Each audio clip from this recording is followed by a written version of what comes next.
Welcome, ladies and gentlemen, to the Super Game Brothers podcast. This is episode number 36 of our weekly board game and video game focused podcast. My name is David, and I'm your host, joined, as always, by my brother Devin, 6 weeks in a row in the casa.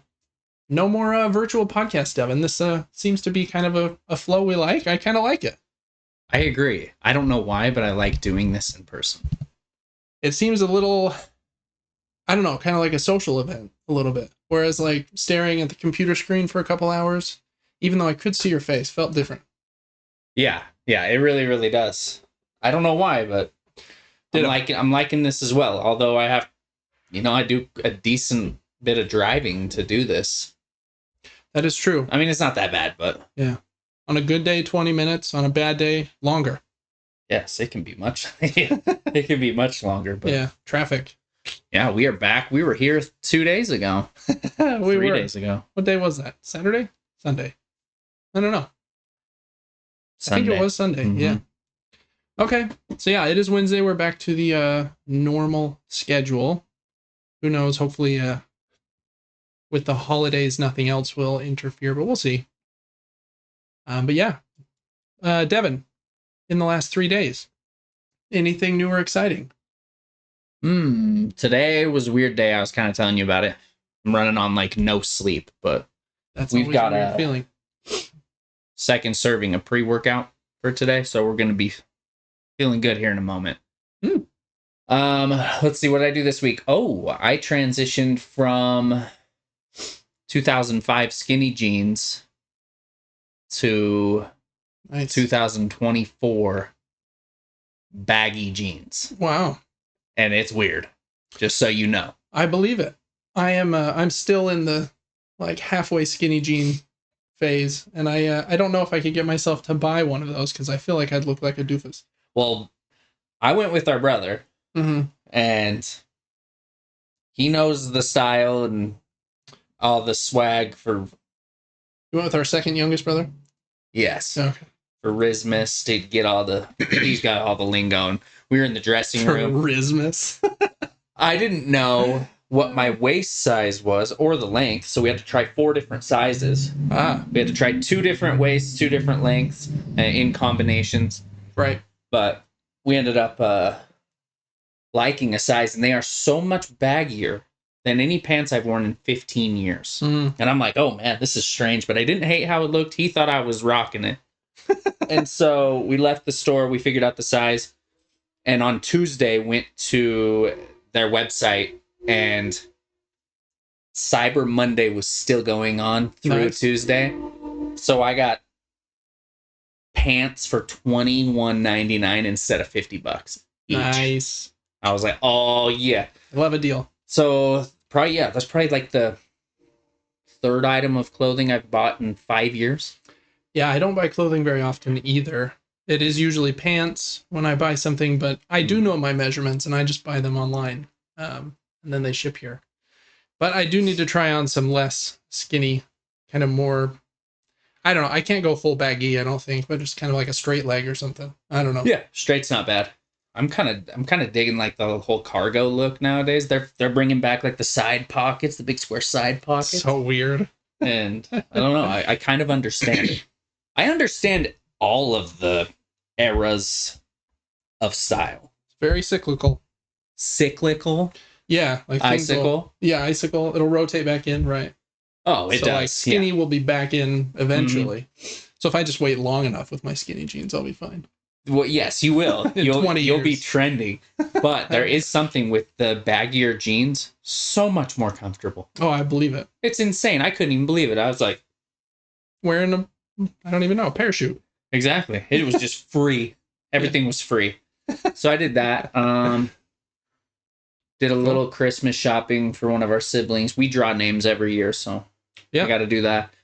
Fun stuff.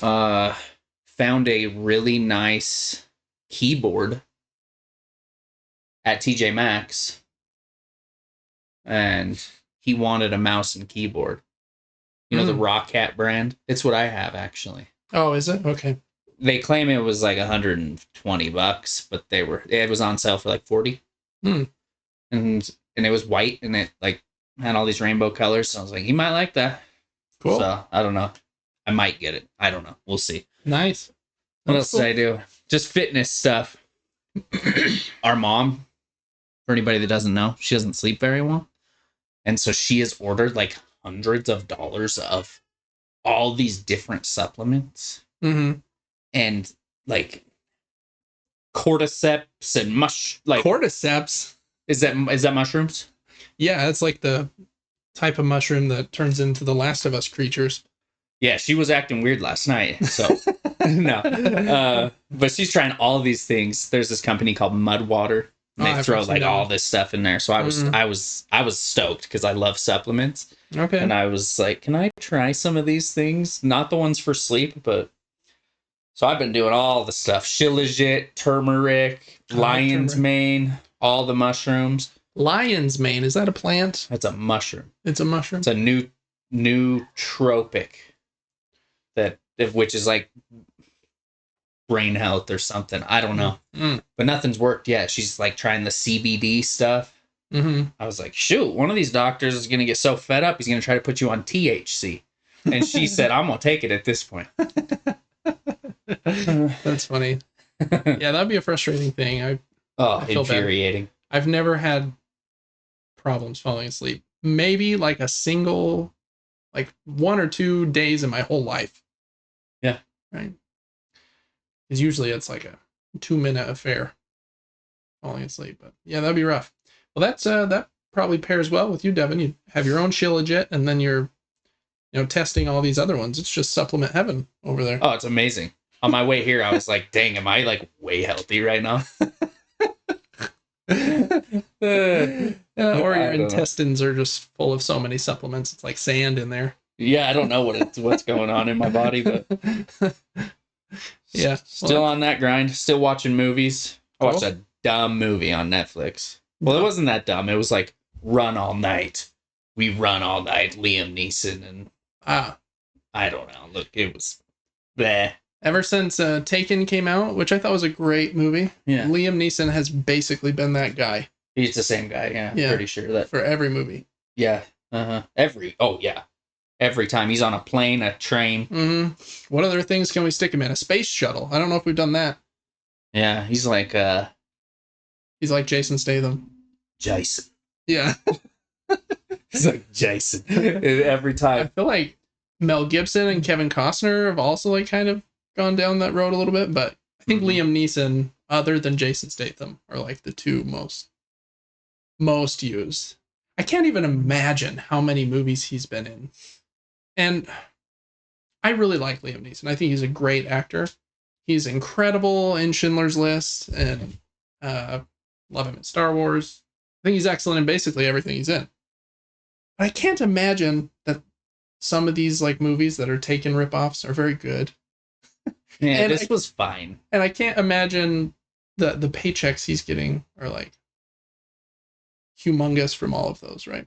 I'm sure like he's the star and the key ship. But if the movie is, going straight to video and it made $10 million, how much are they going to pay him? Like, I don't know. I wouldn't think very much. Yeah. Whereas like you got actors like Robert Downey Jr., making $100 million for a Marvel movie because he took like, instead of a salary, he took, what do they call it? Like, there's a word for it. He basically gets a percentage of the percentage of the amount made. And so he's just made like a ton from that. And so he's made like fewer bets, but really big ones. Whereas Liam Neeson and Jason Statham are like, I'm going to take 1 million bets. But I imagine a lot of them are pretty small ones. But hey, you know what? I'll go for it. It's not like I can go to a movie set and say, I want $2 million and I'm going to act grumpy for 3 months while we film this movie. So more power to him. Yeah, I don't know what the strategy is. I don't either. Flood the market. Flood the Liam Neeson market. Mm-hmm. Every time I hear his name, I also think of that dumb, like, Vine meme. Liam Neeson. Liam Neeson's Nissan. Liam Neeson's Nissan, a Nissan, a Nissan, Nissan. I don't even know the whole I don't know that. You haven't seen that? No. Oh. Google Liam Neeson Vine, and I'm pretty sure it will come up. It like shows a picture of Liam Neeson, and then it's like Liam Neeson's knee son, and it's like his knee. Then it's Liam Neeson's knees on a Nissan. Nissan, and it's really dumb. It's 6 seconds of your life you won't get back, and neither are the 2 minutes I just spent talking about it. No, I like it. Speaking of Nissan always does they do more than any other brand to make their cars look super unique, or they come up with like a super weird name for a model, like the Nissan Juke. Oh yeah, those are weird. Or that's the only one I can think of. So, but they've done that a lot in the past. Jaguar just full rebranded. Did you see that? I didn't. Very interesting. Very modern. Kind of looks like the font of a modern coffee shop. And that, I don't know, wild change. I don't know much about it, but I feel like they've had that like side view of a Jaguar logo forever. That's completely gone. There's no animal. It's just the letters. Wow. Yeah, I don't know. Maybe it'll be a good approach. I don't know. There's got to be marketing people that are very smart. But when companies that have like such a big reputation, like Jaguar or HBO, for example, like rebrand and change their name or like their logo drastically, I have to like kind of think like, what are you doing? Like, if I'm like, I really want to watch HBO. Oh, it doesn't exist anymore, but there is this new thing called Max. Like what? What?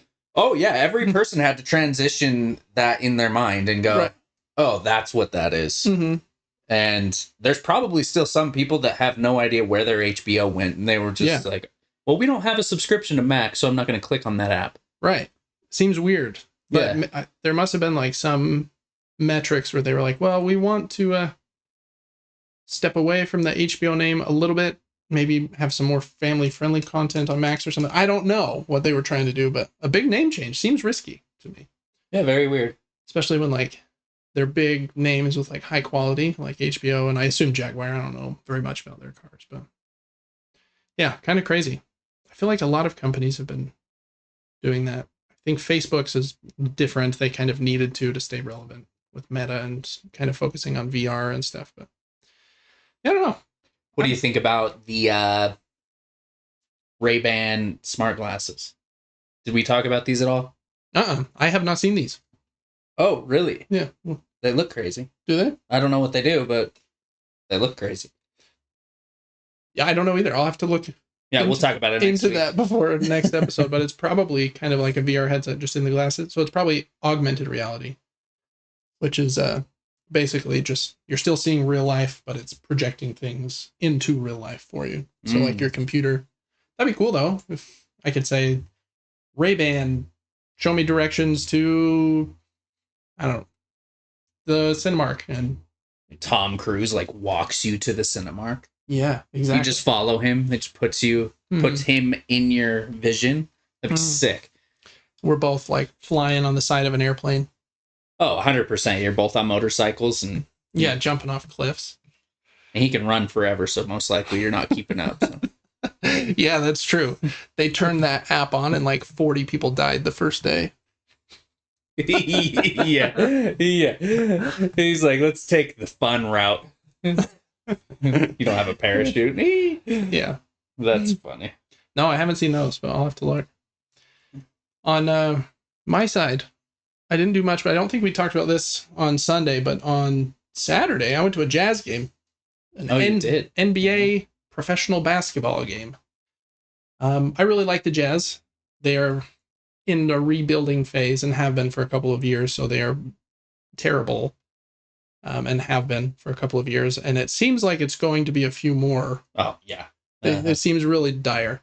We have one really great player, Lauri Markkanen. He's amazing. We just signed him to like a big new contract. He's great. Almost seems like wasted potential, though. Oh, yeah. He'll have grandchildren by the time the Jazz are good. Yeah. But anyways, regardless, we went to a game, which was fun. Mom and Dad got tickets. And so I got to go for free, which was very lucky. I took my oldest son, and it was actually in a suite, which was fun. And usually the suites are like you have the lower bowl, then the suites. in like the suite deck and then the upper bowl. But this was a new thing for the Jazz Arena called a corner suite. And they're about halfway up the lower bowl in the four corners. And there's like 2 suite rooms behind the seats. And then you walk out kind of an aisle to your seats. And so you're just kind of sitting like on row 12 or 15. But then there's like glass around it a little bit, so nobody else can come in. Very fun. Fun to go into a thing that would have cost, $200-300 a person for free. Because that's definitely the only way I could afford to do that. That is one thing. If I lived downtown and I was wealthy, I would definitely have season tickets, because that is it's a fun experience to be in there. Oh yeah. It's a vibe. I'm just shopping. We have like outdoor malls here in Utah. And they've kind of tapped into that idea that Disney does. Like, let's put music everywhere and fun fountains and furnaces and fire. And I was like, oh, this is a vibe. Yeah. It's like, I need to do this more. Did you go to City Creek? No, just Mountain View. Oh, okay. Yeah. But yes, I imagine the Jazz game was just like high energy, a lot of noise. And it takes you somewhere different than sitting in your living room. Yeah. Yep. So it was fun to get out. We played the Dallas Mavericks, which was actually a pretty fun game. Or I mean, it would be if the Jazz were competitive in any fashion. But got to see Kyrie Irving just absolutely mop the floor with us, just destroy us, which was crazy because he looks so short out there compared to the other dudes. I mean, they're all pretty tall. I'm 6'5", and Kyrie's only a few inches shorter than me, probably. He's 6 foot or 6'1" or something, I think. And everyone else is just huge. But yeah, man, so good. It's crazy the difference. I mean, they're all like professional athletes and extremely good at basketball. They're like the 400 best people in the world are in the NBA. It is crazy. But then even amongst that subset of basketball players, you have like the ultra elite, like a Kyrie. And just watching him out there, you're like, he's on another level than even the rest of these dudes. Yeah, it's like Steph Curry. That man is ridiculous to watch. He is, yeah. It's super fun to watch. It's like an art. It's not just I can shoot well, but also I can fake out 350 of the 400 best players at any time that I want. It's very, very impressive. It reminds me of video games. You have Rocket League players, and then you have the top tier Rocket League players, and or any game. You have clicks from Fortnite and those guys, and it's outrageous what they can do in those games. Yeah. Yep, it is. Seeing the best in the world at something is kind of fun. It is. Luka Doncic was there as well, but he's got like a hurt wrist or something, so he didn't play, but I saw him in his sweatpants and a sweater. Did he hurt his wrist complaining to the ref? Maybe. He definitely did not need to play against the Jazz, so I'm sure they were like, not a high priority game. His wrist is still broken. But next week it's miraculously better. So yeah, that was fun. Got some ice cream. Got a foam finger. That's about it. All you could ever need. Yeah, ice cream and foam finger, baby. That's probably all that's new for me, though. Other than that, it's still just been busy at work, busy on board game stuff. Need to film more reviews. Just there's not enough time in the day. Then Thanksgiving, prepping for Christmas. And I feel like I had one more thing I was going to say.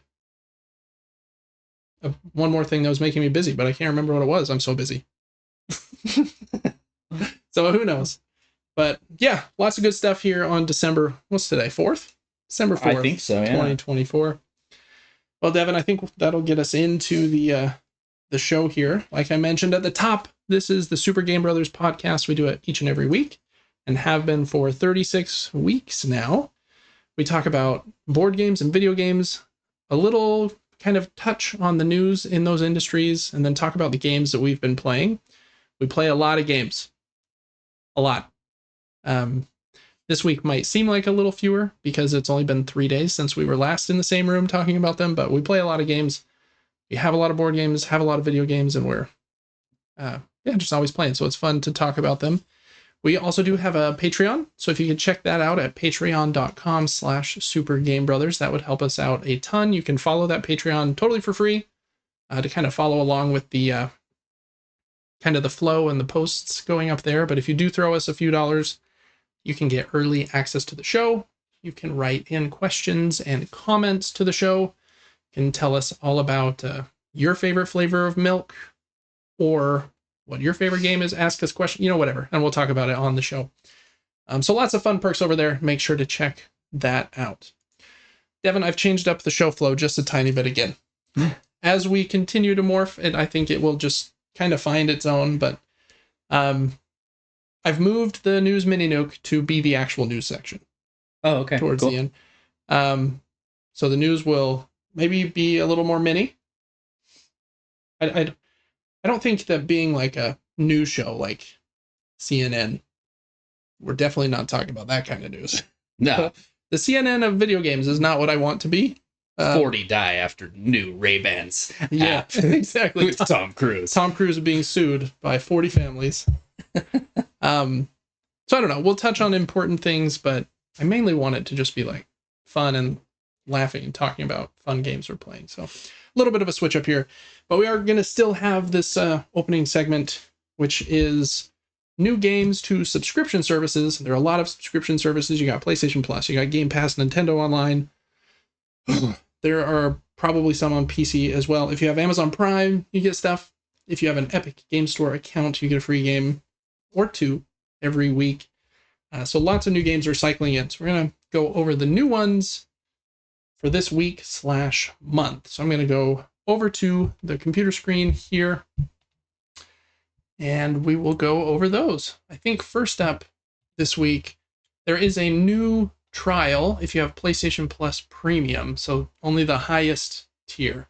But you can play 2 hours of the fairly brand new Space Marine 2 on PlayStation Plus Premium, which is supposed to be an excellent game. Kind of reminds me of Gears of War in how like the combat move is third person. You kind of have a big like slow dude with lots of guns. I think there is even a chainsaw on one of the guns, much like Gears of War. So I think it's a perfect strategy by them because it's perfect for me at least because I don't know anything about Space Marine. Yeah, or Warhammer. But I've heard really good reviews, and it's like, hey, we're going to give you 2 hours to taste this, basically. And it might sell a lot of people. I think so too. The game's supposed to be excellent, and it has like a full campaign, has a full co-op mode, has a full multiplayer mode. Kind of reminds me of like old school Call of Duty or like Halo that has like complete different segments. So very cool. I'm excited to try that one out. So definitely check that out if you have PlayStation Plus Premium. I think that's the only PlayStation related one this week because we went over the other PlayStation ones last week. Yes, we do have Game Pass here. We do, yep. Xbox announced their update, which is a pretty good one because there is a big game and actually quite a few here. And sorry for the train honking if you can hear that. But they've got quite a few games joining Game Pass Ultimate and a couple of them also joining Game Pass Core, I think they call it, kind of the lower version. So here's a little sneak peek at the list, and then we're going to scroll down through these. You got Crash Team Racing Nitro Fueled on today, December 4th. That one's coming to Ultimate, Standard, and Core. So no matter which version of Game Pass you have. Is that a sequel to? It's a full remake. Really? Have you not played it? I don't know. Maybe. Oh man, I own it. It's wonderful. Really, really great. Dude, Neo Cortex is freaking such a cool character. He is cool. Look at him. I loved that white polar bear growing up. I don't know why. Yeah, Crash Team Racing is by far my favorite kart racer. Mario Kart 8, 64, and Wii are also like so good. I almost think the Mario Kart games play a little better. It's just Crash Team Racing and Crash in general is so nostalgic, and those games were difficult and such a childhood memory that I would agree with this. Yeah, I agree with that statement too. Mario Kart is definitely like a smoother entry point, and anyone can just hop in and play.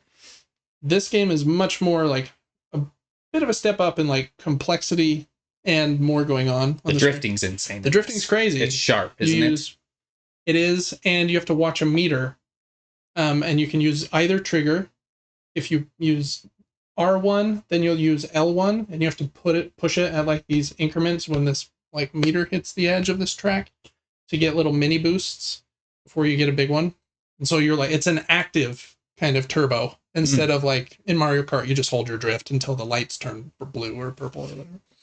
So there's a bit more going on that way. I think the weapons are a little trickier to use, as what, just like you said, they're, I don't know. They have things similar to like the bananas and like missiles with the bombs, and there actually are missiles. And instead of bananas, they're little like potion vials. I feel like you have to be a little more accurate with them in order to use them better. But yeah, such a great game. The remake is very, very pretty. And you can like customize your cart and change your characters and stuff. It's really fun. So definitely check that one out. I think it is super great. Next up, Forza Motorsport. I don't know which one that is. It just says Forza Motorsport. Which one do you think that is? Is there a picture? Is that the latest one? Or is that like the... It can't be the first one. Maybe that's what the latest one was called. I swear it was like called Forza 7, though. I'm unsure. I am as well. Figure that out by going to Game Pass, it'll tell you. One called Haunty. Play as a brave yet naive little ghost and set off on a quest guided by enigmatic Eternians. You know what those are. Absolutely. Yeah. I saw some on my way here. It said solve puzzles, so I might at least glance at a trailer. Humanity. This is a pretty crazy and fun puzzle game where you're this corgi and you have to like send this parade of humans across these puzzle levels to get to the ending. Very odd, but it's actually fun. I liked it. EA Sports WRC. What's that stand for? World Rally Cup? Rally cars? Rally cars? I don't know exactly. Wicked, really cool. Wicked, really cool. That one is tomorrow in EA Play, or it's the EA Play version on Ultimate and PC Game Pass. Then Overthrown, which just says, oh, it does have something here. Available on day one. Lift and throw anything as you build and manage your kingdom in this chaotic city builder with up to 6-player co-op. And then definitely the big one this month is the newest game from Xbox's own internal teams since they purchased Bethesda, who owns Machine Games, and Microsoft now owns them all. So big game from them. They did what's the series they did? The newest Wolfenstein first-person shooters that are supposed to be excellent. I just haven't played them. But this is their newest game, Indiana Jones and the Great Circle, with Troy Baker as Indiana. He looks just like young Harrison Ford. I think the review embargo is tomorrow, so we'll probably know next week if it's reviewed pretty well. But I'm excited for that one. I love Indiana Jones, at least the first 3 movies. And I'm excited to check this one on PlayStation when it comes out in the spring. Did you watch the newest Indiana Jones? I didn't.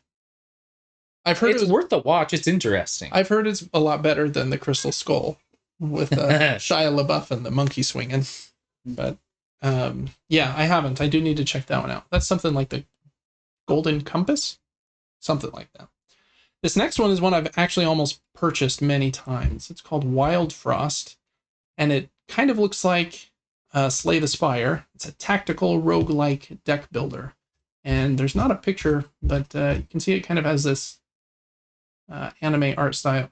Not anime. Indie art style is what I meant. It kind of does look anime. But I think that one looks cool. That's the one I would be most excited about, I think, at this point, until Indiana Jones comes out on the 9th. But I guess this one doesn't come out till the 10th, so I don't know what I'm saying. Then Carry On, which is a pretty well-liked Metroidvania where you play as, instead of a good guy, you play as like an alien that has escaped from like a testing center, and you're like absorbing all the humans, and like, but it is a Metroidvania, I believe. Road 96, excuse me, on January 7th. I don't know what that one is. Beautiful road trip. On this risky road trip to the border, you'll meet incredible characters. So there you go. And these 3 are coming to Game Pass Core on December 4th. That is Crash Team Racing, Nitro Fueled, we just talked about, Daisy, and Goat Simulator. So, some good games in there if you have Game Pass, in my opinion. Check out what was it called? Wild Frost and Indiana Joint. Indiana Jones. Indiana Jones and Crash Team Racing, for sure. All right. So Nintendo has a couple. This first one, surprising no one, given our conversation from last week. Donkey Kong Land 3 is also coming to Nintendo Switch Online after Donkey Kong Land and number 2 both did within a few days of each other. So, very cool. I like that they've made these 3 games basically looking as close as they could to Donkey Kong Country 1, 2, and 3. So this one has like the baby character as well. Donkey Kong Country 3 gets a little bit of hate for not being as good as the first 2. I still really like it. Yeah, I played a lot of it like maybe 2 months ago. Yeah, I've played it pretty recently as well. You're an elephant, you like go to the pond and you suck up all the water. And, right. Like, it has some weird enemies and stuff, but I really enjoy it. I think it's good. Yeah. I don't think I've actually fully beat it. Oh, really? No. But I've definitely beat multiple bosses in it. Yeah. It's also, I wouldn't say they added open world, but it's more... Yeah. It's less linear. It's like, oh, you can find a secret if you drive your little boat. Yeah, between the levels, there's like a overworld map, and you can explore around it a little bit. Like there might be a lake or an area you can kind of explore edges and play some levels out of order sometimes, I think. So it is very cool. Who's your favorite Donkey Kong character? Diddy. I think I might choose Dixie. Yeah, she's cool. She is cool. But Diddy, I mean, he's unreal. Yeah, he is cool. So that one's available, I think, now. Yeah, available now. And then the next one is an update to the Game Boy app for Nintendo Switch Online, and that's the NES version of Tetris is coming to Nintendo Switch Online on December 12th. So next week? Yeah, I think so. I know people really love the Game Boy version of Tetris. I haven't played the NES version of Tetris, so I don't know if it's also well loved. I would imagine it's probably got more colors and sounds and stuff being on the home console. But anyways, that version on the 12th will be on what's it called? Nintendo Switch Online. Next up, we've got 2 games this week for Epic Game Store. Last week's was Brotato, and this week the 2 games are Bus Simulator 21 Next Stop. If you, I guess, want a simulator where you are driving a bus, it says enjoy many game improvements and a brand new game mode with this comprehensive update. These simulator games, man, they are so popular.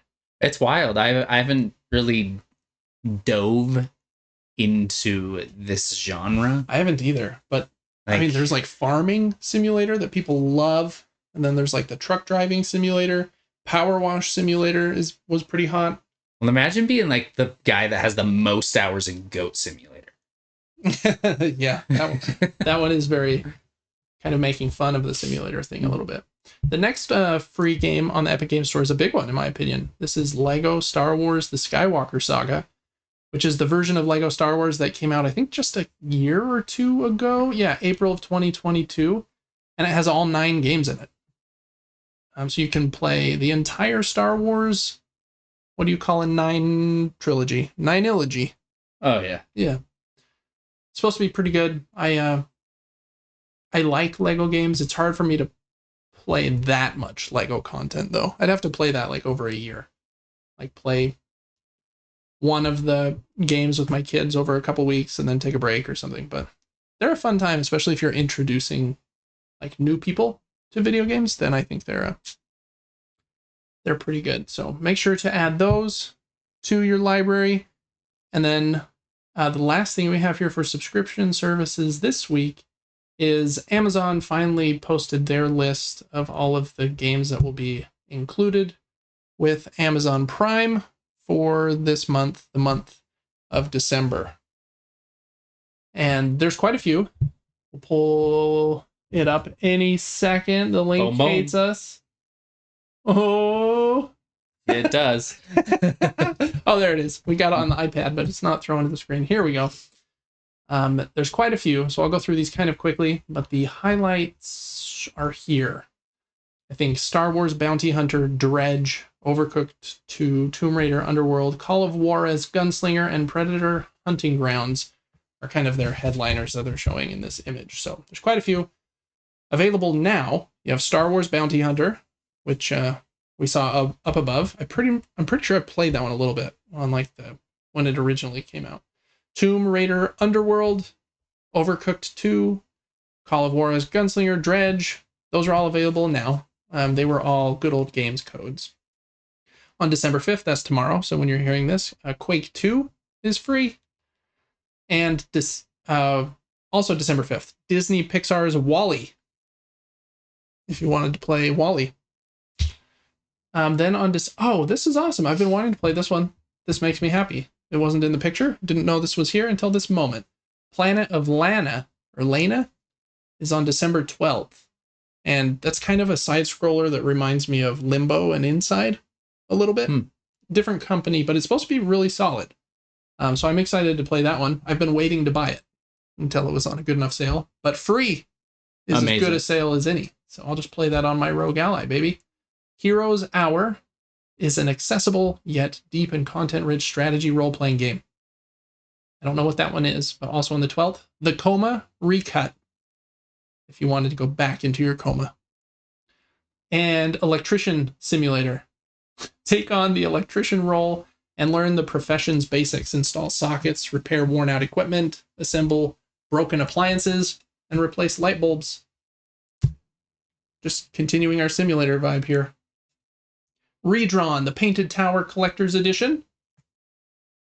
I'm imagining that's probably like a puzzle adventure game or something. 9 Witches Family Disruption. And some of these, I don't know what they are. Predator Hunting Grounds, we talked about. That one's on Epic Game Store on the 19th. Aces of the Luftwaffe Squadron Extended Edition. Simulacros, Fight the Evil Corp from the Inside.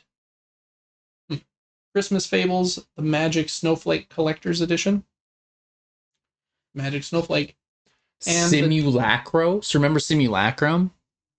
Yes, I think. Name that video game. Simulacrum. Oh, it's a currency that you have to spend. What is the game? Is it Borderlands?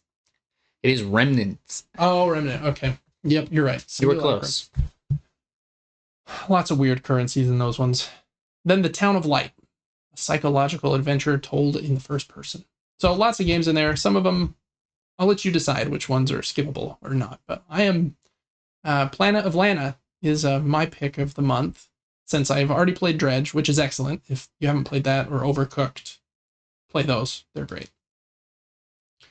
All right, Devin, I think that is everything for, what is this section called? It's the subscriptions. New games to subscription services. We need a better name for that, but we'll come up with that later. So now for what we've been playing. Devin, I've been playing basically 3 games. 2 of them we can go through really quickly because I've kind of mentioned them over the last few weeks, but I'm still playing Arranger.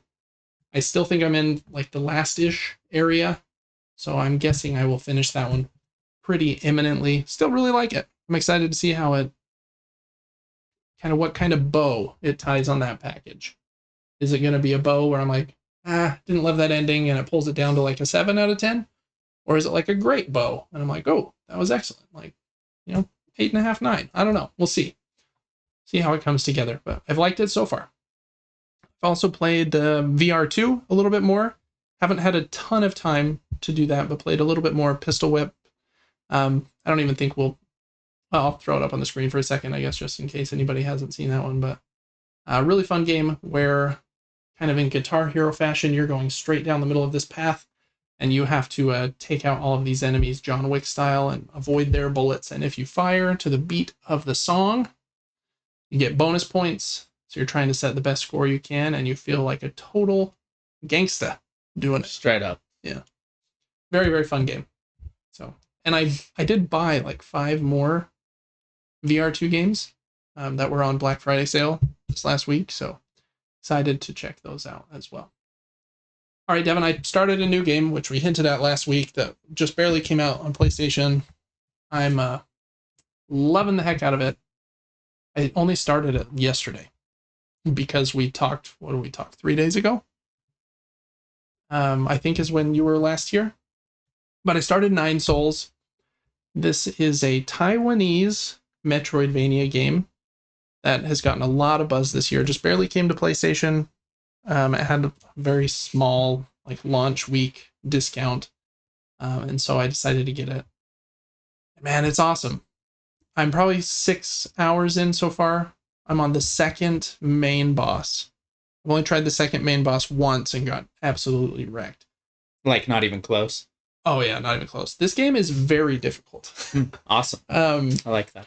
But I think eventually you'll get to a point where you're so good at it that it's not difficult for you anymore, because there's quite a bit going on. You have a parry, which is incredibly important.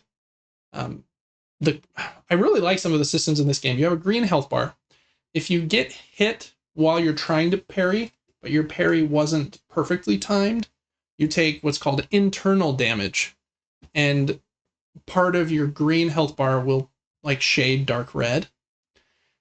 And that internal damage can continue to stack if you continue to do imperfect parries.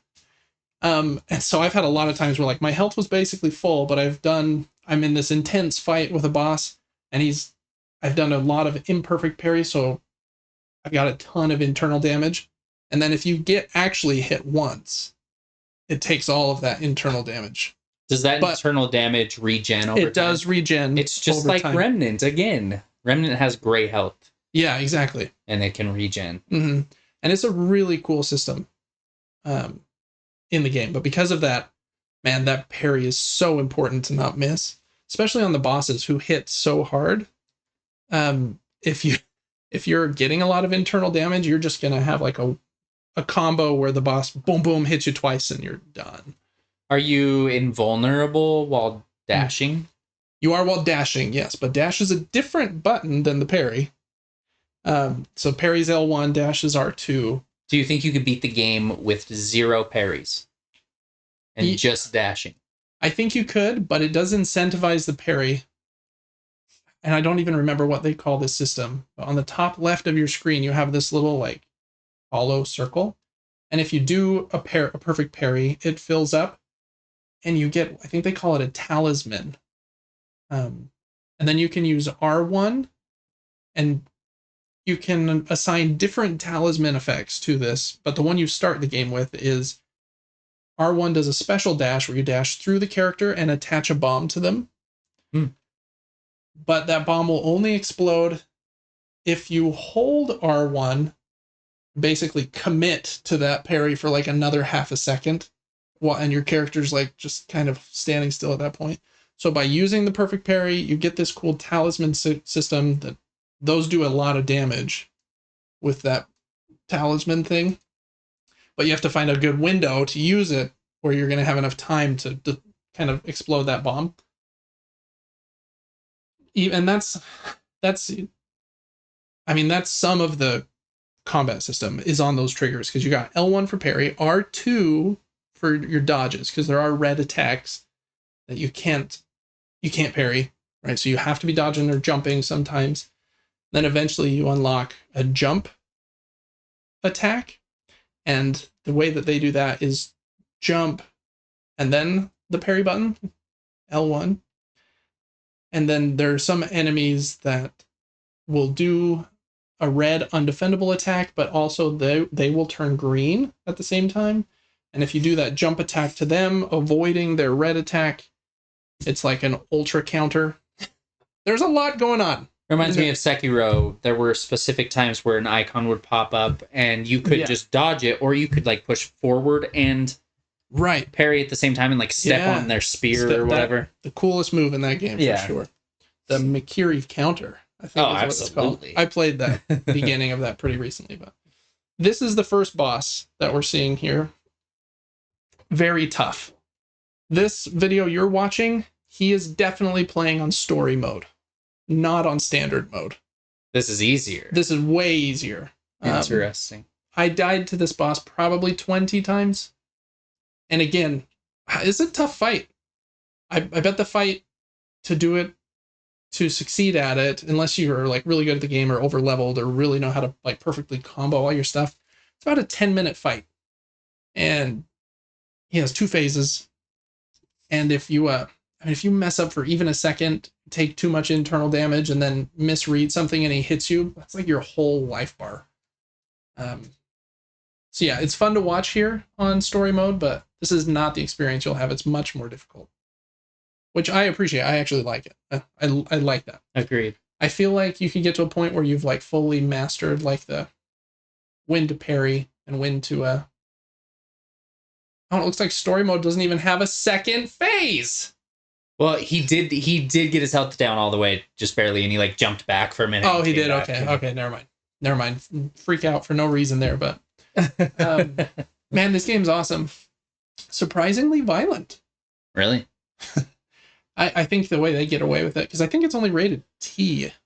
But like the opening scene is your character basically almost dead, drenched in blood, and half of your brain is hanging out. But I think they're kind of like all cyborg characters that have like robot internals, but it is red. So I don't know. My son was like, Dad, this is violent. I was like, I'm sorry, I thought it was rated E. Anyways, but it's really cool. I really, really like it. The artwork is amazing, has that Hollow Knight feel, like the hand-drawn kind of look. There are some areas that have like 3D models, especially for this in the lore. There's these, I can't remember what they call them, these roots in the world that grow from like the sunlight. And they're all 3D models, whereas the rest of the game primarily is 2D. And I don't love the 3D effect quite as much, but it does make them pop and stand out. There's a lot of lore. These characters talk a lot more than like in Hollow Knight, which I like. It's not so much that it's like super annoying. There's also these like cool comic book looking panel scenes and stuff. It's just really, really excellent. The name of the game is 9 Souls because there are 10 of these soul, kind of like the leaders of this world, and you have to hunt down the other 9. And so I've done this first one, and I'm on the second one. So it seems like there's quite a bit of game in here. I don't want to like say too much, but you do unlock like other power-ups and stuff over time. It's really, really great. I'm excited to see if it continues to hold up that level of quality, because it's been very impressive so far. Ever since I've played Hollow Knight, I've played a lot of Metroidvanias and generally been like underwhelmed by almost all of them. This is definitely the one that has captivated me the most. I would say Hollow Knight for me is like a 10 out of 10. The next one I played that I really liked was Ender Lilies, Quietus of the Nights. That one's probably like an, I don't know, 8.5 or something around there. I like this one better than that so far, but lots of game left, so we'll see. I like the sci-fi vibe of it too. There's lots of like robot creatures instead of like being in a bug kingdom. It's also like kung fu, kind of taekwondo based as well. Where sometimes I'll just stand there and press the parry button like a bunch of times, and he does like as if he was like blocking things. Yeah, it looks sweet. Very, very, very pretty game, and it is excellent if you want a like really solid Metroidvania game, but it is hard. Just know that. You can play it on story mode. I'm not gonna, make fun of you or anything, but just know that I'm not playing it on story mode, you baby. But that's 9 Souls. It's really great, Devin. I think you will really like it and probably beat it way faster than I will, but love it, love it, love it so far. All right. Well, that's amazing. I have no games, really. I've dabbled slightly in the new season of Fortnite, slightly in the new season of Rocket League. Fortnite does new seasons way better than Rocket League does. Do they? I'm not huge on buying battle passes. I prefer to buy the rare items that come in a shop. If I want anything, they're always better. Yeah. And when Fortnite has a new season, they introduce a new map, all these new mechanics, new enemies, a ton of stuff. Rocket League's like, This is the exact same game with one new arena. Right. And you're not going to get anything extra unless you get the battle pass. I guess they did give everyone a purple title. So, you know, you can have like Grand Champ titles or... Right. And they're like red and SSL's white. There's some special purple title called Squishy Saver. Okay. And everybody got that for free today or yesterday, whenever it came out. Other than that, I haven't played anything. I've been kind of... It's only been a couple days. Busy. Yeah. Been doing other things. And I do feel like Fortnite is very generous with like their... If you'll dedicate a little bit of time, like it does take a little time to get through their battle pass stuff. But if you're like a pretty consistent player of that game, you'll get all the way through it. You'll get like more, what do they call them, V-Bucks than you even put in. Yeah. And lots of cool like stuff as well. And even on the free tier, you get quite a few costumes and stuff. Agreed. Yeah, this season, like Baymax is in the game, and like extra rewards are Godzilla. Okay. And Godzilla. He's making such a comeback. We're going to talk about Godzilla in a little bit. He is ugly in Fortnite. Holy. Is he? Yeah, he's looking weird in there. So he's like one of the old ones, not the new Godzilla? I feel like he's the new one with the pink scales. Oh. But he just looks derpy? Kinda, yeah. That's funny. Cool. Well, that's all right. We've played a lot, and next week we'll have more stuff to report on. For board games this week, I actually haven't been able to play any, so we're both continuing this haven't been able to play anything trend. So we're going to jump right to what we're excited about. For video games, for me, I'm just excited to play Nine Souls. It's even put like the VR on hold a little bit for me. It's so great. I want to play that. For this week, though, there are a few. Let me see if I go back to our screen. I like looking at this page from Open Critic. They have kind of a gaming calendar. So props to them. They're a great site. We can see for December, for like this week, there's not a lot later in the month, but this week there is a game here called Fantasian something. I think it's a JRPG. Fantasian Neo Dimension that I think some people are excited about. I don't know much about that, but Marvel Rivals comes out on Friday. Indiana Jones comes out on Monday. And then that remake of the Power Rangers game and the remake or remaster of Soul Reaver, what's that? Legacy of Kain comes out on Tuesday. So there's a few things coming out. But for me, it's just Nine Souls right now. Anything you're excited about, Devin, on the video game front? I'm excited to try Nine Souls. Yeah. It's a busy season. I don't know how much I'll get to it in the next If week. you start it, you will finish it. Oh, probably. I think it'll suck you in. But so just beware. If you build it, they will come. Exactly. Yeah. Cool. As far as board games are concerned, I've had 1, 2, 3 Black Friday orders deliver this week. And I've got a couple more coming, so I can't be stopped. We're going to go down to the table, and I'm just going to show you a few of the ones that have just barely come in that I'm excited to play this week. Just really quickly. Snowcrest, I backed this one on Kickstarter from Grail Games. They do really great stuff. I think they're out of Australia. This is a card game, kind of about card combos. I think you'll really enjoy it, Devin. It has this really cool kind of cartoony animal art style as well. 45 minutes, 14 plus. Excited for that one. And then I got Ishtar. This is a Bruno Cathala game. I generally like his designs. Got this one on a really great deal. And so I've been excited to try that one out too. Also got Bill Nye the Science Guy, the board game. Just kidding. This is Cellulose, a plant cell biology game. This company, Genius Games, they make board games kind of around like a scientific theme, so that it's like supposed to be scientifically kind of accurate and you can learn something while you're playing. So this one's kind of about the... I almost brought that up earlier when you were talking about the electrician simulator. I was like, they should make college credits through VR. I'm sure they will eventually. Yeah. It's like what a perfect way to learn. Exactly, because you're actually having fun Mm-hmm. while you're learning. Yeah.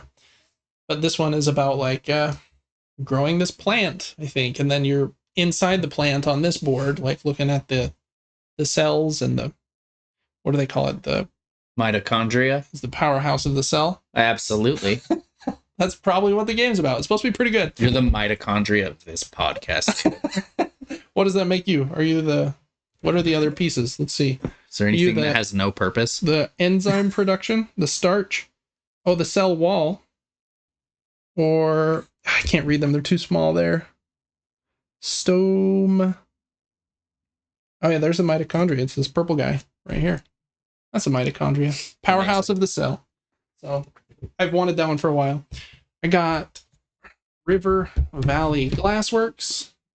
This is a very cute looking game. Pretty simple one where you're drafting these really cool looking like stones from this river.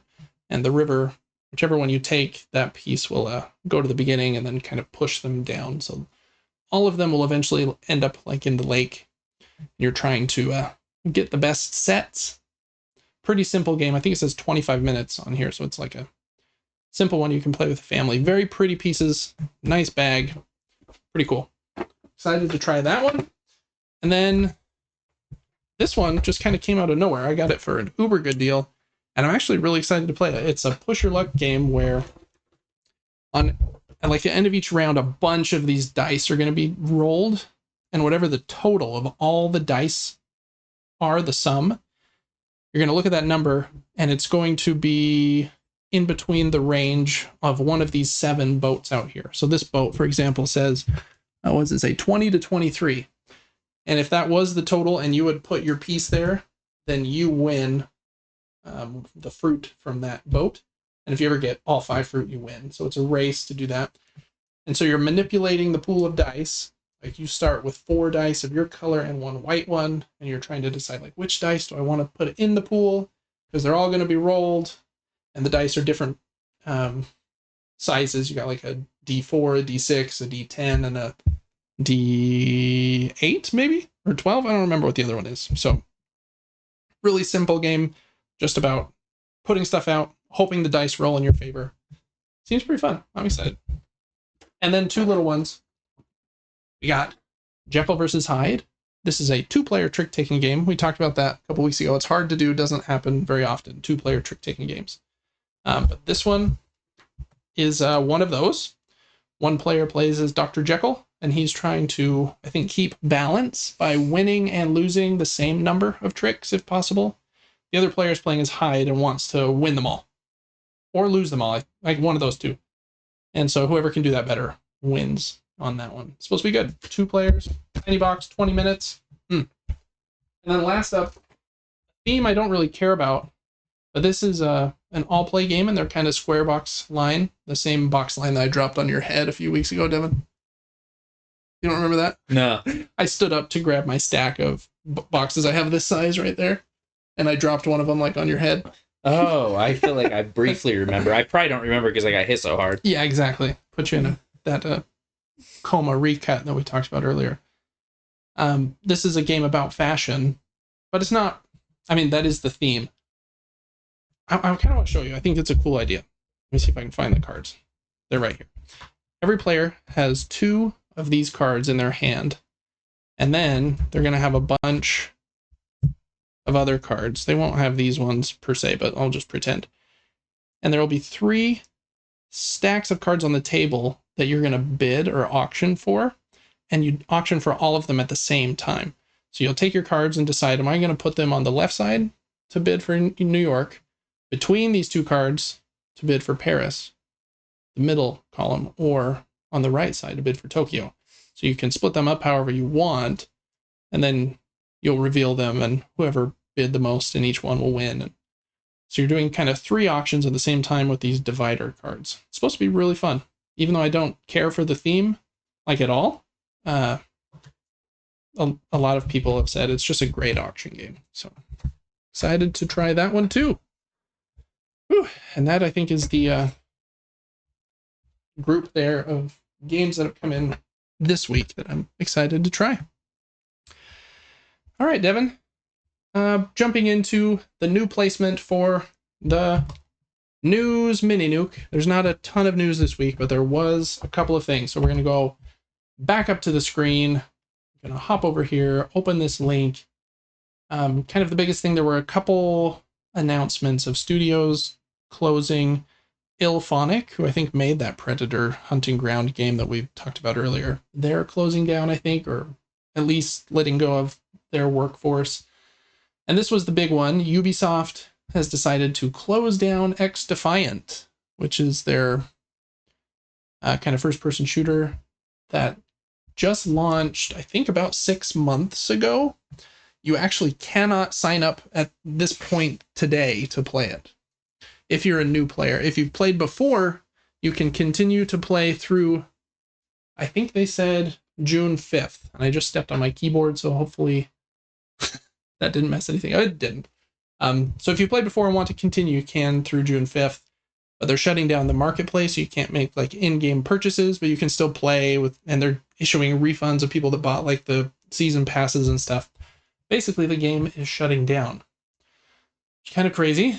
Just kind of reinforces how much competition there is in that space. If you're this came out recently, didn't it? 6 months ago. Mm-hmm. You probably just said that, but I was just staring at it thinking, okay. I know what this is. Yeah, and it's like if you're going to compete with Fortnite and Warzone, and man, it's hard. You got to be willing to lose hard like this did. You almost just need to like go to Fortnite and say, hey, we would like to just like add this into your game because we know people will play your game. Yeah. It's hard. There's just big sharks of games. There are. That people will not leave. Mm-hmm. And you introduce these new ones, and all that they have going for them is that they're new. Exactly. And that dies off so quickly. It really does. It's kind of like, it's like Clash. Like there are a lot of games like that. Mm-hmm. But I don't feel like there's very few that ever like take a dent out of their audience. Being first is a huge, important thing. And then, Activision and Epic have almost unlimited money that they can continue to pump into Fortnite and Call of Duty to continue to make them better. So even if X Defiant came out 6 months ago and the team at Call of Duty was like, oh, we really like what they did here. Let's put it in our next game. And I'm going to put 1,000 people on that and it'll come out next week. Like you're competing with big dogs. The big dog is going to eat you. But Ubisoft is kind of a big dog, much smaller than, some of these other entities. But they are shutting down 2 teams because of this: Ubisoft San Francisco and Ubisoft Osaka. Shout out to Push Square for putting this kind of summary together. And up to 277 people will be let go, which is a bummer. So hate it that every game can't just be a huge success, but that is how a marketplace works. There are winners and losers, unfortunately. Another little thing, kind of exciting for me. When PlayStation VR 2 first came out, it struggled to sell very well, and PlayStation and Sony were pretty quiet about it for a while. So everyone kind of thought seems like they're abandoning this thing and they're just going to move on and forget about it. But recently, since the PC adapter came out in August, and then they've had 2 really big sales. I just got mine during Black Friday for $250 off. And they slowly over the last couple weeks started to market it again. They came out with a new trailer for hey, here's some new VR2 games coming out. And there is some big games releasing. And this new piece of tech, basically software updates that they have been working on for a long time, seems like they're getting close to it with hand tracking, where you don't even need to have the controllers in your hand. So they're demoing it this week, I think, at an Asia conference.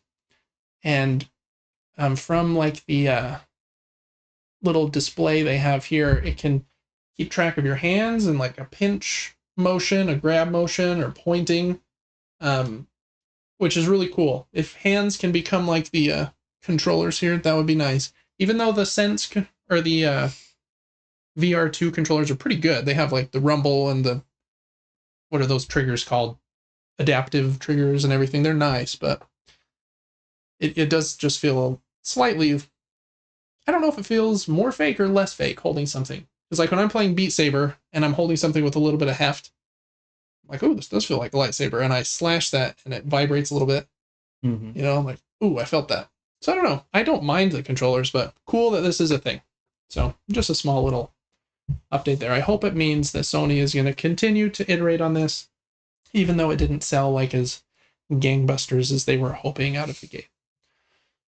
A new Gran Turismo game is coming out on Friday, but don't get your hopes up too crazy. It's actually a free version of Gran Turismo 7 called My First Gran Turismo. In doing a little research, it looks like you can unlock like up to 18 cars. And on this blog post on the PlayStation blog, it says their goal here was to just give everyone like a taste of being able to drive. And it has quite a bit in here, actually. The license center, where you can like learn how Gran Turismo works and get your driver's licenses. And they have a bunch of different ones is in there. And then they have, I think it said 3 different racing events. Yeah, 18 cars. Where did it say? 3 race events, 3 time trials, and 3 music rally stages, as well as the full suite of license tests. And it also fully supports PlayStation VR 2 because the whole game does as well. So pretty cool little feature set if you want to try out Gran Turismo. It is probably like the most impressive thing I've seen as far as a racing game. It's a little tricky for me to get uber excited about playing it though, because I'm like, okay, I've already talked about this in the past. Drive Club and Project Gotham Racing are my 2 favorite racing games ever. And they are basically, let's be pretty like Gran Turismo, but we want you to drive a little more crazy and have the handling be a little more forgiving so that you're having fun and excitement the whole time. Mm-hmm. Whereas these are pretty brutal. You got to worry about like your racing line and braking, and you'll spin out really easily. And in multiplayer, they have, which I think is a really cool system actually, but I think it's called Karma, where like how you race online will affect your karma score. And if you can be put with other racers with high karma score, basically means you're not like just slamming into other people on your online races. You're trying to race clean and fair and stuff. So if they should do that with quick chat in games. Yeah. The kinder you are, mm-hmm. you get matched up with kind people. Yeah.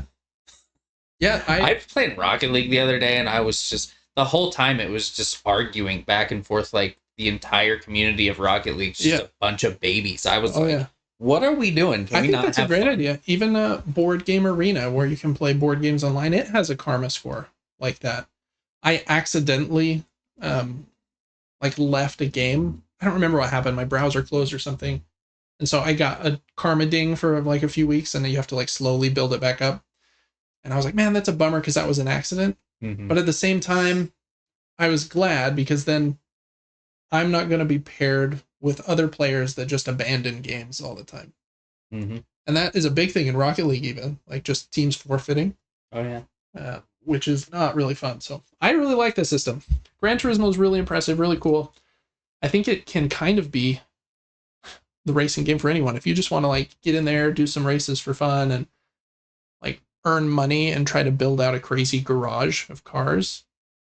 There's over 500 cars in the game, and they're like incredibly like true to life and cool. Or you can get really hardcore into like, I'm going to get the best lap time ever. I'm going to get a wheel, and then I'm going to get sponsored and become an actual racer. Like Gran Turismo does that too. So I don't know, there's a lot of stuff there. So cool idea. I think it's a really fun game. I just for a while our cousins really liked this Gran Turismo, which is surprising because our one cousin doesn't generally like sports games, but I think him and his brother really played this for a while. And I think it would be really fun in groups like that. We're like, okay, we all know we're getting on to do our like race, and we're in the same race. We're all trying to race clean, so I'm not gonna like slam into you, but we're all trying our best. It's actually pretty cool. In the multiplayer mode, you have to and it's just so hardcore. You have to sign up for like a multiplayer race slot. And so like my race starts in 20 minutes. The qualifying lap starts in 10 minutes or whatever. And so there's kind of like, you sign up for races and you're in this lobby together and you're doing like the qualifying, and then you're like waiting and adjusting your car and like settings and stuff, and then your real race starts. It's like quite a cool thing. It's just like a mental commitment, in my opinion, where I've got to be wanting that. A little too much realism, maybe, for me. Maybe, yeah. I am a big fan of arcade type games. Mm-hmm. I love to see just damage numbers and fun. I like when it feels good and the mechanics are decent, but I don't need to know if my chassis was sitting 60 degrees to some direction and the engine was doing pound-feet of torque versus horsepower. I just don't know it. Yeah. And yeah, I don't know. I haven't tried it. Maybe it's fantastic, but I own it, so you could try it out. I could try it. And you could. It's I think it's really incredible, but again, it's you have to be in the right mood. And I think when you try it, you'll either be like, "Oh, I love this mood and I want to be more in this mood." Mm-hmm. Or you'll be like, "Yep, really cool, just not for me." And either way, you can try for free. So that's my first Gran Turismo on Friday, I believe, December 6th. All right, next up at the end of the year, PlayStation and Xbox do their like year in review kind of thing where you can put in your username and it'll spit out like you played this many games and got this many trophies or whatever. Xbox's is that's a hard word to say. Xbox's is up right now. Xbox year in review. I don't play on an Xbox, so I didn't fill mine out, but just a heads up there. You can fill that out if you would like. I don't think PlayStation's is available at this moment, but just wanted to give that a call out. All right, Devin, I think that's all for the news. That is all for news. Movie and show news. I have one thing I do want to talk about in movies. Cool. Just very, very briefly. Nosferatu drops on Christmas. It does. I've watched at least one of the earlier ones. I think there's multiple. I think there's really early Nosferatu. There's a super old one. It's like 100 years ago. And I haven't seen much for it, but I've seen a couple people who claim they got way early access screenings, and they said it's as good as everyone thinks it's going to be. It's a very famous. So I'm stoked. Well, I don't know if famous is the right word. Very well-loved horror director wrote and is directing this movie. I think it's Robert Eggers, something. He did The Witch and a couple other like recent movies like that. And it has some big names in it. Have you watched The Witch? I haven't. Word, that's weird. Yeah. Willem Dafoe is in it. I think Bill Skarsgård is the like the vampire dude, whatever. I don't even know. Is he a vampire? I don't know what he is. I think so, yeah. Yeah, okay.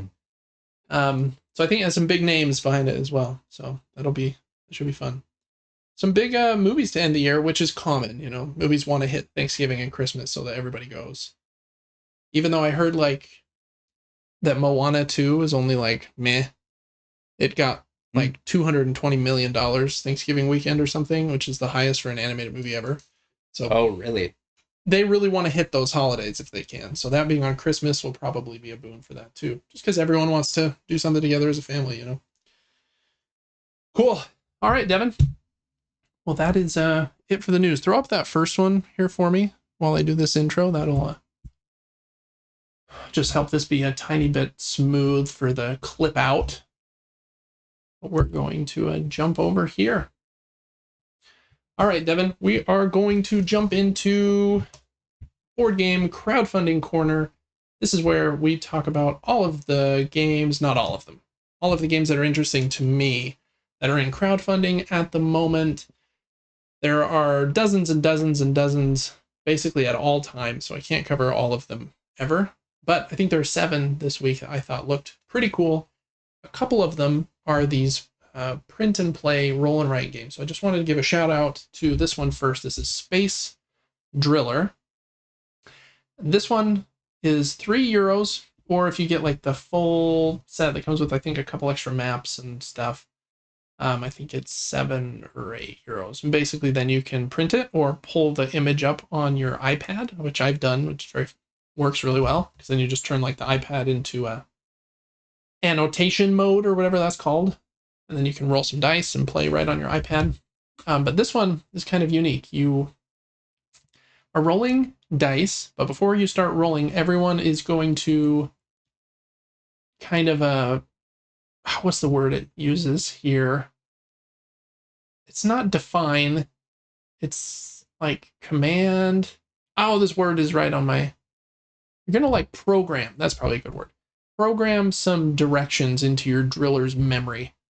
And so the numbers 1 through 6, you're going to put on your drill in whatever order you want here. And then you're going to roll those dice. And based on what's rolled, you're going to code. You can move those directions, again, based on what you put in that ring. And you can move 4 times. And then you're going to take that shape. And that'll be like shape number 1. And then I'm going to send my digger out to do that on the main board, which is right here. And he will dig in that shape. And then on turn 2, you'll do a similar thing, kind of programming a second robot in a different shape, and then you're telling that robot to go dig somewhere. If you ever dig on the same hexagon as you've dug before, you'll lose a point. So you want to be really careful about those shapes that you're coding into your robots. Seems pretty simple, but kind of fun. I like, very picky with these print and play roll and rise because there are so many that come out, but the ones that look like a step above, high quality, I think are really cool. It's a cool system where a lot of these, like the game's ready, and after the campaign's over, you'll get the access to the files in like a week, which, for crowdfunding is very short compared to some games when after 2 years you still don't have it. So anyways, that one is what I say it was called, something driller. Oh, go faster. Space Driller has 6 days left, ends on December 11th. Next up is a game called Vestige from Orange Nebula Games. This is kind of a reworking of an earlier game that they have done that is very well loved called Vindication. But kind of taking it into a sci-fi theme, which David's all about, and trying to shorten it and kind of streamline the game just a little bit. They say that it's a medium weight Euro, and a lot of the plays you can keep to about an hour, which is pretty rare once you start getting into like complex and meaty Euro games. So just off of the kind of that note, I'm already kind of intrigued, and that it's based on Vindication. In this game, you are building kind of a tableau or a network of cards that are kind of like all your buddies in your network, and you can activate them with your cubes in here. Your cubes have this cool system where this is a double layered board, and your cubes will slide back and forth however you want to allocate them. You have like potential, and that can be allocated into influence, which can then be moved if you want to into conviction. And influence and conviction are used for different things. So you're kind of trying to decide what kind of personality do I want to like morph for my character here. You're moving around this board on the left side by placing your little piece in between 3 of these hexagons, and then you can use or basically visit one of those adjacent hexagons to do an action there. And then you can play some cards and do some stuff. Over here on the right, I guess just a little shout out, both of these boards are neoprene mats, even in the lower version. Super cool. This board on the right, they said kind of the design philosophy they had here was primary and secondary colors. So, red, yellow, and blue, combining them into a secondary color. There are 3 different primary kind of traits or something here. Ambition. I can't see. I'm like too zoomed out. I don't know what that says. Might, ambition, and courage or something. And then at the middle points between those are some secondary traits that are kind of associated with those. And you'll be putting your own cubes out there, and you can move them. And I think you have to have 1 in both of the primaries to like move them into the secondary, but then you can't split it back out. Kind of an interesting system again of like how am I going to morph kind of my personality with my character, and like what do I want to focus on. Cool system with cards all around it as well. I don't know a ton of else of it. Just watched like a short little video, read a little bit. Looks cool. The weird thing to me, Devin, and this is totally nitpicky, and maybe it's cool and they'll do it to stand out, but why? What looks weird about these cards? The shape. The shape, right? The corners are like trimmed on the bottom left and the top right corner, which I think looks cool until I throw it in a sleeve. Then am I going to hate it? I think I might hate it. But then they also sell sleeves, but I don't think their sleeves are that shape. I'm pretty sure the sleeves are just regular size. So weird decision. Maybe there's a reason that I'm not like understanding, but I think they look cool. But again, in the sleeve, I'm not sure. There are a few different editions you can get, and based on whether you like followed the campaign, they have a lot of little mini expansions of cards and stuff. I don't have the money and or bandwidth to like get a full all-in pledge at $200 of most of these games, but I do think where are the editions here? They have 2 editions of the base game. The Wretched edition is $50 and the Swanky edition is $80. The main difference there just being wooden pieces that are printed on, or these clear, what look like a cleric. That's amazing. That is patent pending on that. Patent pending. Let's get that going tonight. Acrylic pieces. And then inside this box, there's like a couple other boxes inside and some trays inside to help you with organization and card division. I could probably accomplish that myself too. So I'm a fan of the acrylic. They do look cool though, huh? They look nice. Yeah. Do they look $30 nicer or more expensive nice? Yeah. I don't know. I don't know either. But it is cool. In both editions, you get the neoprene mat for both of those central boards. Double layered player boards. There's a solo mode as well called the Nemesis. And yeah, this is the Wretched edition here. Just cool pieces. I don't know. I think it looks really cool. I'm intrigued by this one. I'm nervous about... This is how they get you, right? I'm nervous about missing stuff. Because if you click on like add-ons here, you got $30 add-on. This one adds 4 playmats that are like your player playmat. I don't need that. So I can skip that one. Oh, look how cool they are, though. They are cool. Devin sold. Then this is a 5th and 6th player expansion for either $19 for the fancy version or $12 for the wooden version. Then you've got, if you want more playmats for the 5th and 6th player, here is a map module for $12. Has more map tokens, so more variability in the random setup. You've got a $12 module here that's more of these robot cards that you can kind of pull into your, or I think those are like passive abilities. Then a lot of these $5 12 card packs. You got 1, 2, 3, 4, 5, 6, 7. This one's at $8. It also includes 2 hollow foil chop bots. And so that was like 8 times 8 times 6 times $5 plus 3, $43 for those. And then if you want like books and sleeves and stuff. So part of me is like, this game looks really interesting. I want to just try it out and just go with the basic level. And that seems cool. They also have this cool thing they're doing, but this is how they get you. Dude, this looks just like Cyberpunk. Yeah, it looks like a very cool The characters look just like Cyber. Look at that. Yeah. Cyberpunk is a genre.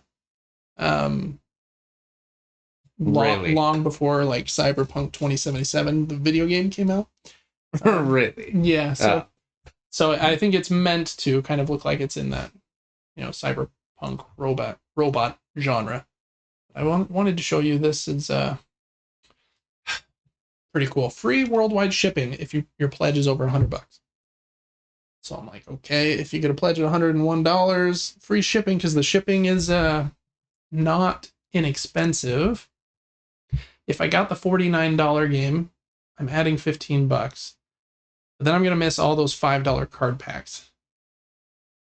It's just a lot of like content to miss, in my opinion. When you have to buy the soft vinyl buddy. Yeah, the soft vinyl buddy, where did he go? He's in your cart right now. He put himself in there. He is cool looking. Cool little robot. I think he comes in like the all-in pledge. Dex is for fun, not gameplay. His head looks like a GoPro. Kind of. Yeah, it kind of does. They have some bundles here. They have 3 bundles outside of those 2 editions. Spending a lot of time on this game, mostly because I think it looks cool. The Codex bundle, $190. Again, free shipping, which is cool. You get the Swanky edition, and basically they include a bunch of this other stuff. You get the free decks, the free book, and then you get all the playmats, and all of those like $5 things, except for these 4 for some reason. Did they just name it Swanky, or are they trying to make it swanky? No, I think that's just the name. Oh, okay. Yeah. I was like, I don't see anything that makes this look sketch. No. Then the gameplay all-in bundle is... Where's that the one I was looking at? No, that was Codex. Where's this next one? 136. And this is the one that's like interesting to me, because I'm like, okay, I can do without the extra playmats. I wish that they had, and again, they do this on purpose, a gameplay-only bundle of the non-swanky edition. Because then you could get really close. Because then I think I'd be at like $105 or $106. But they don't have a bundle of that. So I don't know. It just doesn't include the swanky stuff. Basically the game trace. The 6th player expansion. Or the card sleeves. But I have my own card sleeves, so I don't need those. And then they have the all-in bundle and stuff. So lots of different ways to slice and dice that one. I think the game looks really cool. For being what kind of looks like a dry Euro with like I'm pushing cubes and pieces around on a map. I like that kind of game. But this one has a lot of character as well, with like really cool artwork, cool pieces. So I don't know. That is a Vestige. See if I can get back up to the top of the page. There's a lot on this one. But that one is on GameFound until December 13th. Whew. Next up, Devin, is a smaller game called Knitting Circle. This is from Flat Out Games. They, in my opinion, this is a really cool thing they do. Basically, all of their campaigns are $29, which is and it's like a full-blown game. And it's a solid price for a board game on crowdfunding, in my opinion. They have done a ton of really good games. Calico, Cascadia, and Verdant are all listed here on the page. I have Fit to Print, Deep Dive, and Point City from them. This is a new game in the Calico universe, basically, with the same cat and artwork from Calico. This one looks more interesting, though. Calico is a little bit mean of a game. In this one, you are drafting these tiles of, what would you call that, yarn, I guess? And let me see if I can find, yarn tiles, and they're double-sided for different kinds of yarn, and the different sides and colors can only be used to build certain types of garments. It could be mittens or socks, and you're putting them in different patterns or color blocks to score points.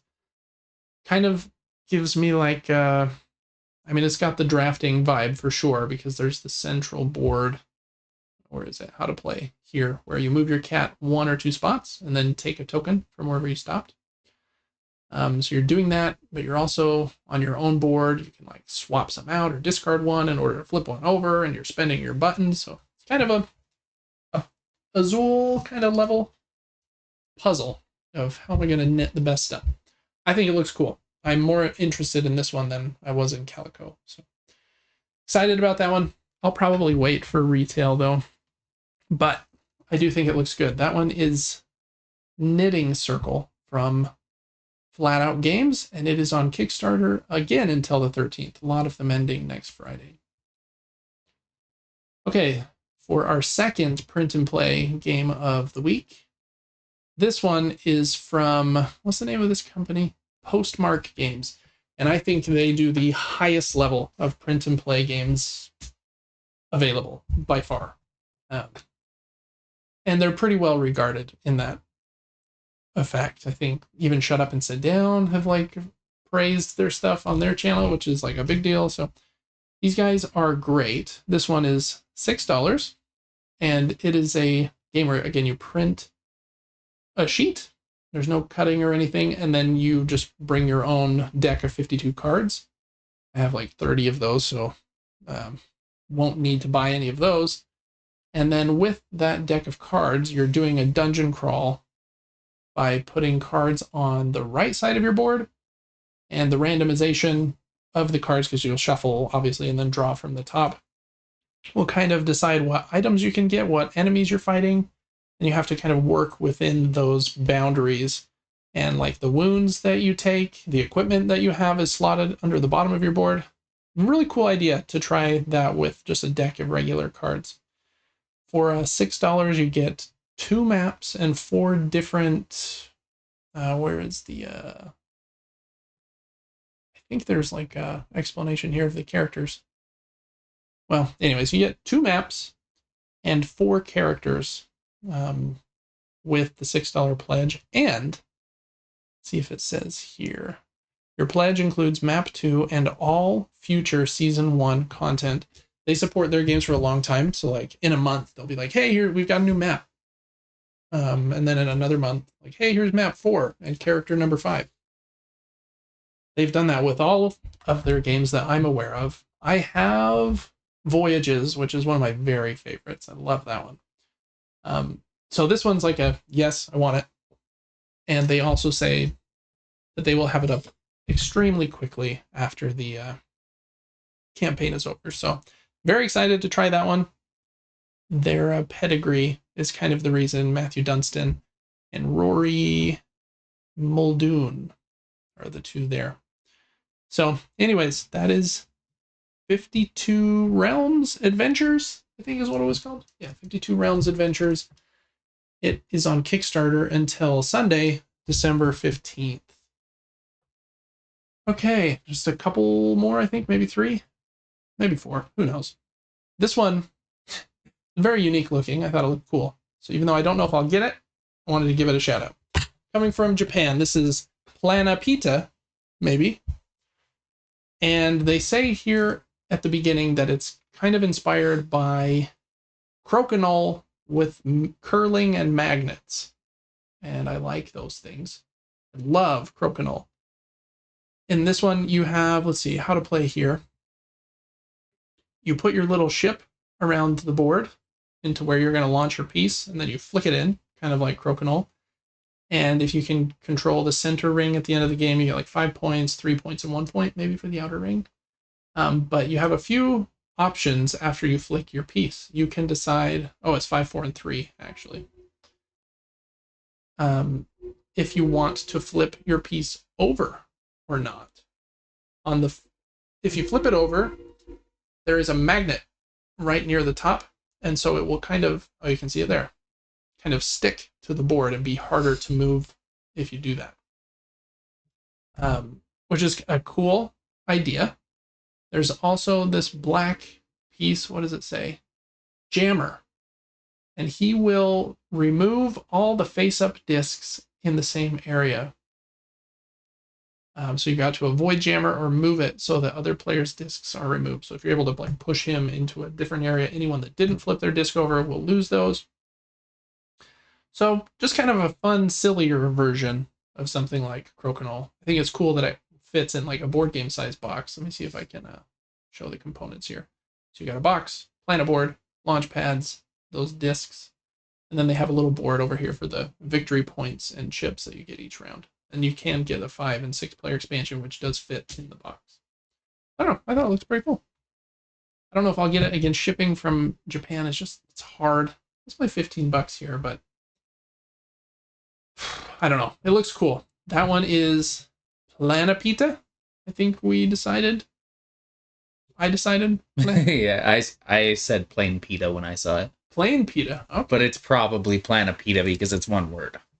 Yeah, who knows? That one is on Kickstarter until Thursday, December 19th. All right, Devin. And then I think there's two more. Am I right? Yes, sir. Okay. Both of these are big dungeon crawl cooperative games that are not usually David's cup of tea, but these two come from really big and well-liked studios, Simon, and we'll get to the other one afterwards. So I wanted to give them a shout out at least, just so that you were aware that these were going on. This is, I think, like the third main printing of Cthulhu Death May Die, which came out in 2019 and is a very well-loved game. This one is basically, I think they call it a new core box, so you don't have to have had any of the old stuff. You can start with this, and it's kind of new monsters with the same system. So there's a new core box, but there is also a really crazy Awakening Godzilla expansion. The Godzilla statue is 21.5 inches tall. So his expansion is over $200 because of that. But then they say if you use that, I think, let me click here. You can use it to, I want to see. Oh, right here, Godzilla Rising. Oh, that's where I was. Yeah, compared to the other miniatures here. He a big boy.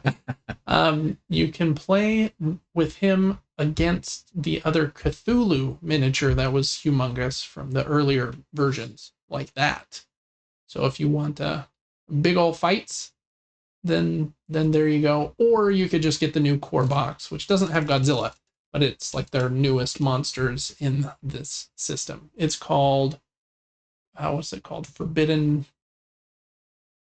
What was the name of this? Forbidden Reaches is the name of this core box. So you can also get some other expansions and I think the original stuff from seasons 1 and 2. If you like cooperative games and big like boss battler kind of things here, this one's supposed to be excellent. Again, it's usually not David's cup of tea. I would be more than happy to play it. I just I can't jump into a $310 boss battler knowing that I haven't loved one before. So anyways, that's Cthulhu Death May Die Forbidden Reaches on GameFound until December 18th.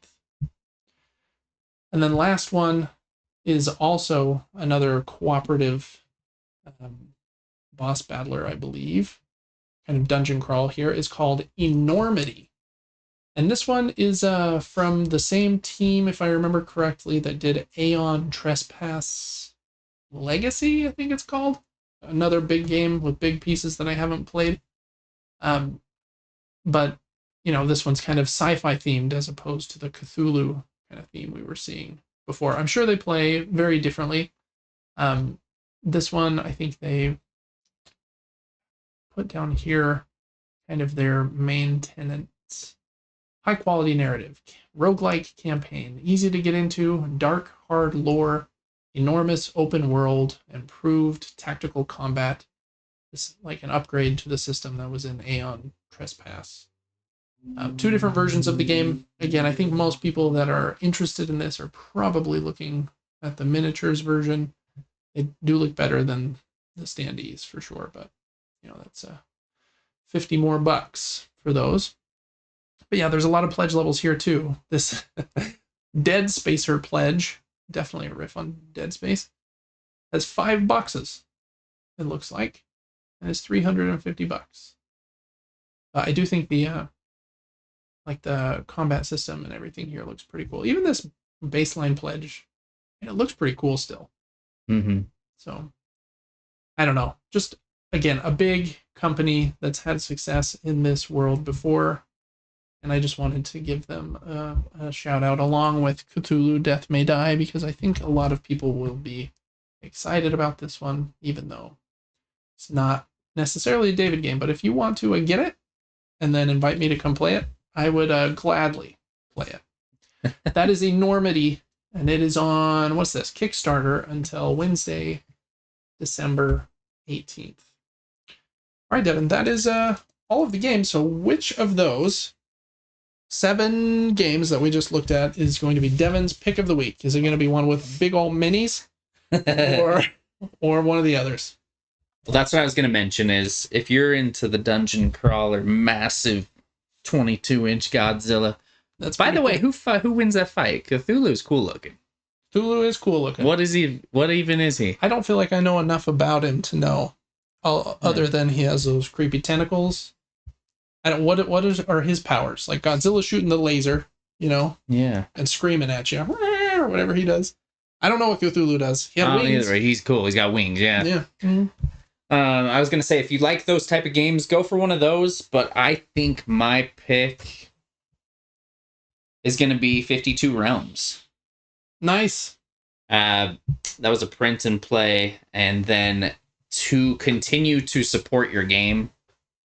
Yeah, it's a really cool thing they do there. That's what got me. Is there'll be more to play. It's gonna be inexpensive, and if you enjoy it, you'll have more content later on, and I think that's and even if you played it once and didn't enjoy it, like you spent $6. Like exactly. One of my goals for my board games is I want to get them to $10 a play if I can, which is sometimes hard to do if a game costs $60. I can play 6 times. Maybe I should come up with a better metric, like number of dollars per hour or something, but this one at 1 play meets David's criteria. So yeah, I'm pretty picky. Only try to back the highest quality of these roll and write ones, but Postmark Games is the highest quality of these. So I'm also very excited about that one. Since you picked that one, I'm going to choose Vestige as my pick of the week, which is a little un-David-like to pick like a big game with expensive all-in versions as his pick of the week. I think it's a good pick, though. It's aesthetically very pleasing. It is to look at. Very cool looking, and I like it when games have cool pieces that help with gameplay, as opposed to having a cool piece that's just like a cool looking miniature. I think it's just because I'm more of a Euro gamer than like a dungeon crawl Ameritrash gamer, and so like the pieces here, I'm like, oh, cool neoprene boards in the middle, but it's like a Euro game on top of them. There's not a 22-inch Godzilla on this board. He might look cool on the board, but those purple acrylic squares are looking fantastic. They do look really nice, and I like that dual layered board where you're like sliding them around, and so yeah, I don't know. That's the kind of like fancy components that really get me like excited. Is oh, you got double layer boards? You got a triple layer board, baby? That's what I want to see. Oh yeah. So Vestige is my pick of the week. I need to look into it a little bit more and see how much I'd be missing of those like little $5 card packs, because I think I might just try the $49 version of this. I don't know. It's just hard. You get that FOMO, and then I'm like, well, free shipping. And if I get the $139 version, I get all the gameplay stuff. So I don't know. But that is my pick of the week. I think it looks the coolest. It's the one that sings most to me, other than 52 Realms, which Devin already covered. So I think those are 2 awesome picks this week. 2 ends of the cost spectrum a bit, but cool looking ones. So anyways, that's going to do it for Crowdfunding Corner for this week, December 6th, 2024, right here before the end of the year. Thanks for watching, and we'll see you next week for the next episode. And Devin, that's going to do it for episode 36 of the podcast, too. We're going to try, I know we usually have a fun ending segment here. We need more of you to write in. Please write into us on patreon.com/supergamebrothers. I'd love the ending to just be like answering write-in questions. Occasionally it might be fun to do like a list or something that we can clip out into a separate video, but I think that's kind of a fun segment in the podcast I listen to, is the closing with like 5 or 10 listener questions, because they can be really serious or they can be something really silly and you're kind of winding down. And so I don't know. We need some more of that. But we're going to try and record some other stuff here while I have Devin. And so we're going to cut this episode here. But we do really appreciate you listening, watching, wherever you're viewing this, Apple Podcast, Spotify, YouTube.